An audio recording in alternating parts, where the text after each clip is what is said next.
How's it going, everybody? Good morning. It's Deadly. Hope you're having a great day. Obviously, I'm a little sleepy this morning. It's a little early for me. It's about 5:35 in the morning right now for me, but I am waking up and I said, "You know what? I need to make something this morning that's going to help people out with preparation for phase 3." Obviously, phase 3 is a while from now, and obviously preparation is important for a lot of reasons. But the number one thing I want to talk about with preparation is understanding what's going to happen with the future, not just in the sense of the economy, but also the player base's mentality. So, a lot of people, obviously, in the economy tend to turn around and blame the inflation, the bots, the gold buyers, all that type of weird shit. That is part of the problem. But when it comes down to phase 3 and preparation is your way of beating inflation. So in the real world, as you guys probably know, you can't actually predict the future. It's impossible. WoW, as it is now, is a solved game. So when Classic came around in 2019, a lot of people did the exact same thing that they did back in the day if they had the knowledge. And also when people found out new methods like boosting and other things like that were not as common, people took advantage of it and obviously mainstreamed the shit out of it. And as you guys already know, every time a solved game comes out, whether it's Classic or TBC or Wrath, there's always a lot of people who obviously make off with a lot of gold in the sense of, what they do, how they make their gold and everything, and how they outlast their gold making. So that way they're not constantly farming, and so that they also are not constantly just sitting there doing nothing. With that being said, I'm not here today to tell you the best gold farms. I'm not here to tell you about just gold making or just prep work. I'm going to mishmash it all together. So, with inflation, the reason I even bring it up is people are going to think about potions. They're going to think about food buffs. They're going to think about all that shit. Now, in my last video, which is also talking about some kind of investments in the economy and everything else, I would like to touch base on the Mark of the Illidari. And the Mark of the Illidari is something I brought up in my last video, talking about how it'll be a turn-in for a 1-to-1 for a flask. And this flask is usable in every single raid. Now, obviously, you can buy the shitty flask for Gruul, of course, from the auction house, and you can also get them easily with 2 seconds of effort over in Blade Edge Mountains. But the point is that the new item, the Mark of the Illidari, will turn in for a flask. So you're probably going to ask yourself, what's going to happen with flask prices and what's going to happen with potion prices? I'll be completely honest with you. I can't predict the future, just like everybody else. I'm not a guru. Okay, I can't do that. But what I can tell you what's most likely going to happen. This is not just my experience with last TBC around, but this is also with multiple proof that I can explain over the course of how this goes. When Mark of the Illidari's first drop, sure, the prices won't immediately fall. Sure, flask prices and stuff like that will probably stay the same for a little while. However, once farm runs start going and people start selling Marks of the Illidari in droves, since they're mega servers and not small servers, there will be a large surplus of people trying to offload Marks of the Illidari. Now, I can't prove what the price of those are going to be, but they're going to be a lot cheaper than your average flask, which means mana thistle prices will drop, which means that flash prices will drop. No one will want Fel Lotuses anymore unless they're going to match the prices of whatever the Mark of the Illidari's are. And the reason why is because if the Mark of the Illidari is a 1-to-1 turn-in, people will still try to buy the materials to make flasks to go for procs, but they won't want to overpay heavily compared to the Mark of the Illidari, because let's be honest here, if you could pay, let's say as an exaggerated number, let's say you could pay 20 or 25 gold for a Mark of the Illidari for a flask for 2 hours, you would rather pay that than have to pay 40 or 50 gold for a flask that could have the chance of procking, but probably won't proc to make multiple. So with that being said, that is something you guys should take in consideration when prepping for potions and everything. Keep in mind as well that normal potions, like elixirs and potions and all that kind of shit, I do have a strange suspicion, and this is not a guarantee, that there will be also a decrease in those as well as Mark of the Illidari's get flooded through the market down the line. And the reason why, of course, is because if people pop a flask, they won't be popping lower consumes. They won't be popping anything else. Except for the on-use potions, like haste potions. People will still use those. People will still use super mana, super healing, and so on. Like the list goes on. Anything that is a instant, you drink it, it's used. People will still use those. But I think a lot of people that are not hardcore or serious hardcore or any invested sort of rating next phase, people will most likely stick with the flasks just because of the fact that it's a 2 hour buff, it persists through death, it's cheaper on the bank. Now, obviously, this is where the food buff kind of comes in, and this is why food buffs are very important. So, overall, food buffs are a blessing in disguise. Before Phase 2 came out, I did a lot of prep work myself.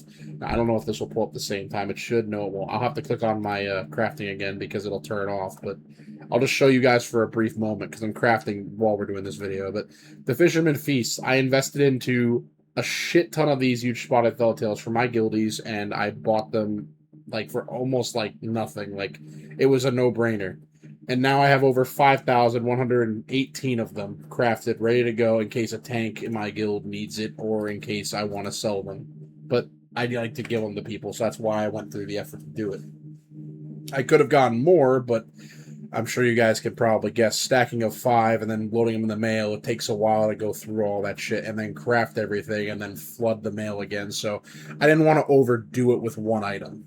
The point I'm getting at is that food buffs will always be a commodity that people will always be interested in. When you're looking at food buffs, don't look at the food buff that's going to be, let's say, used the most. Look at every single food buff. Look at any viable food buff and think of all types of rating. The tryhard raiders, they're going to use the best food buffs they can get. So obviously, if you can make money on crafting those, you should be crafting them now, because when the time does come up and people don't want to farm again down the line, or the player base slowly drops off, or when a new phase drops, those prices will obviously surge up. For other things that are not mainstream, and I talked about this in my last video, there are potions, there are food buffs, there are a lot of things that people will still buy. Maybe not super fast, but people will buy them. So keep an eye out on how fast things sell, what their average profit margins are. Obviously, I buy out a lot of things myself, and I make them in bulk, and then I kind of hold on to them and wait till the prices go up on raid days, because those prices obviously do surge. It does happen. With other preparations you guys can do for Phase 3, of course, there are attunements. You guys should be working on your attunements now before it gets later. You might not have as much demand for people doing their attunements, but just as an example, let me pull it up here. I don't know if I have it on my wheel up here. I really got to organize this shit. Fuck it. I'll just type the command myself. So I didn't even do my attunement yet for Mount Hyjal and Black Temple yet, just because I didn't care. But I'm working on it slowly. I'm casually working on it. I don't have any reason to rush it, but I'm going to be doing it. And if you guys don't have the attune add-on, you guys really should get it. It's really helpful. It helps you keep track of all your attunements for Classic and TBC, and also eventually Wrath. Again, when they do come out with that, it's going to happen. Let's be honest here. Obviously for the third time for all this shit.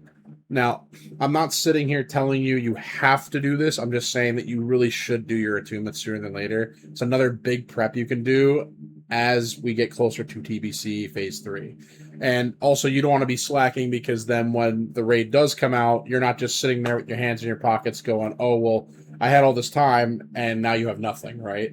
So that is a big thing. Another thing you can also do to prep towards Phase 3 is you can focus on not only helping out your teammates get attuned, not only yourself, but something that a lot of people don't think of is think about the next market. Think about the next thing that people want.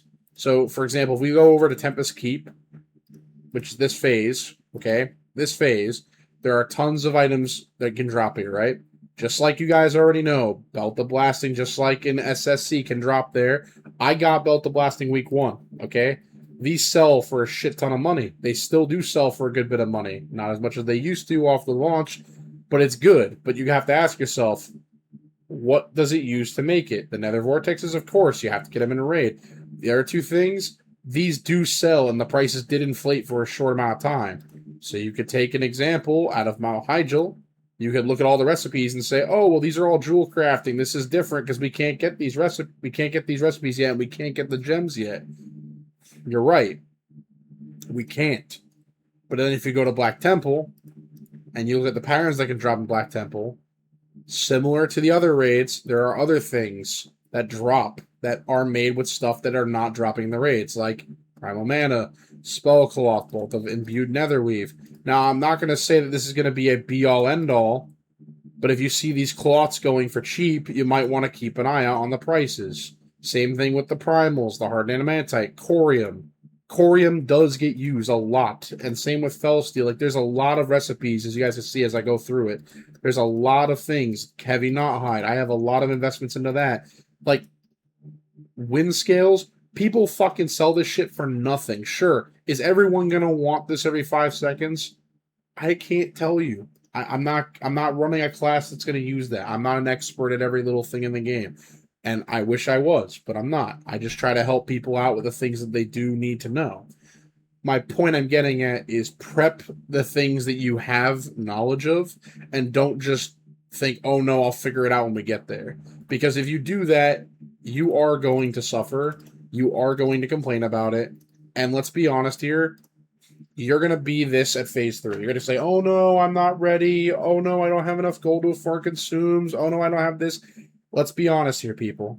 Preparation is very important. If you don't have a lot of time on your hands, I did talk about that in my last video. Craft food buffs that are for profit, like craft things that are easy to make that people are buying every single day.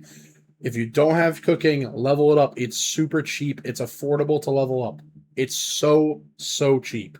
And you can pretty much break even from leveling up cooking at the low end, and that's just from listing the things that you craft during the leveling process in the mid-tier and above.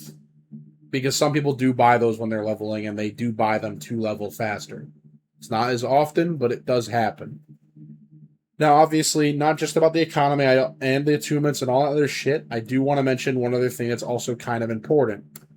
For those of you who forget about the old world, if you're a farmer, if you like to do old content and all that kind of stuff, obviously, Grom's Blood and Ghost Mushroom is a big deal. I have over 4,000 of each ready to go for next phase that I am going to mass craft into Elixir of Demon Slaying. Not just for next phase, but also for, of course, Sunwell Plateau at the end of the TBC expansion.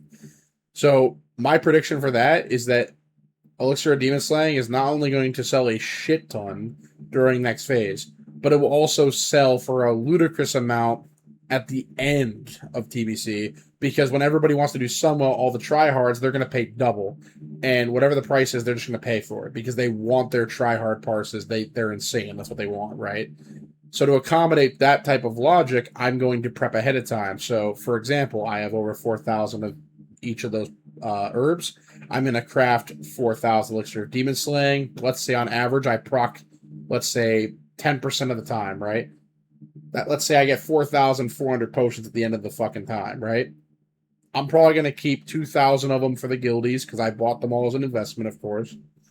And then the other 2,000, I'm going to probably auction off over the course of the next 2 phases, depending on the price. If it's a ludicrous price, I'll sell them right away, no problem.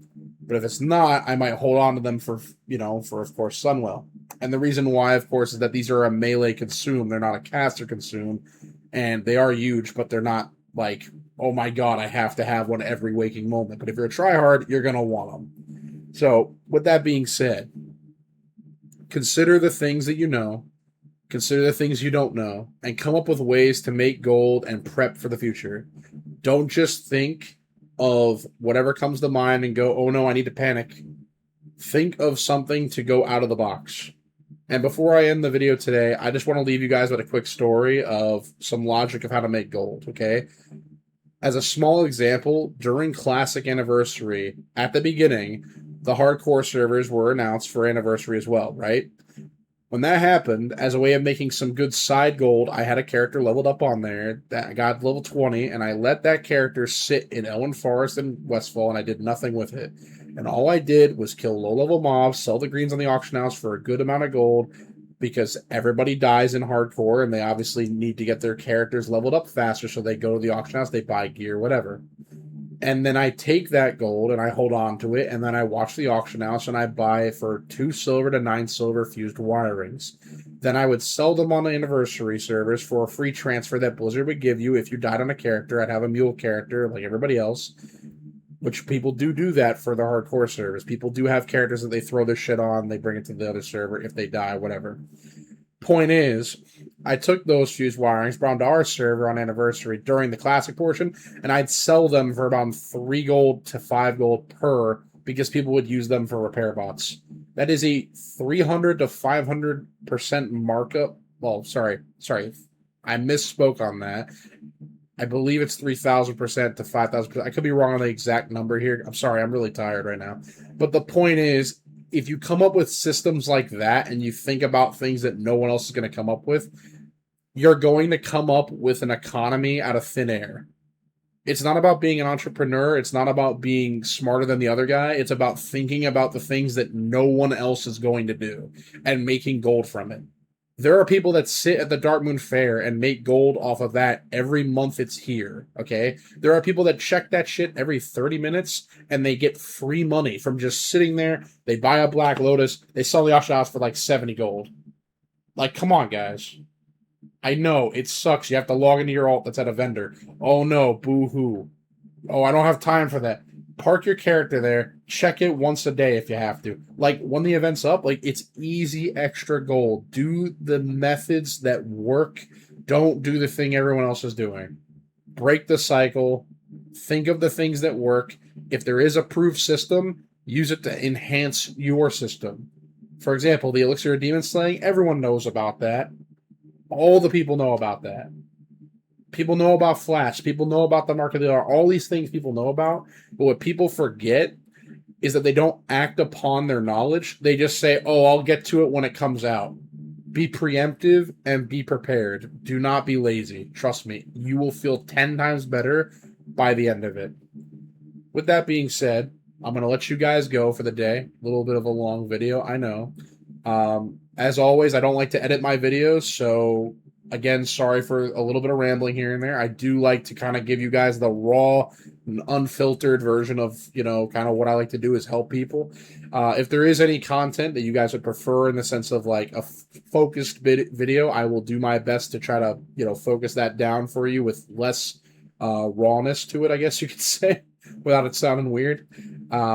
But I don't like to do scripts or anything like that. I like to give my people the real response of what it actually is and not bullshit them. So with that being said, I hope you all have a wonderful day.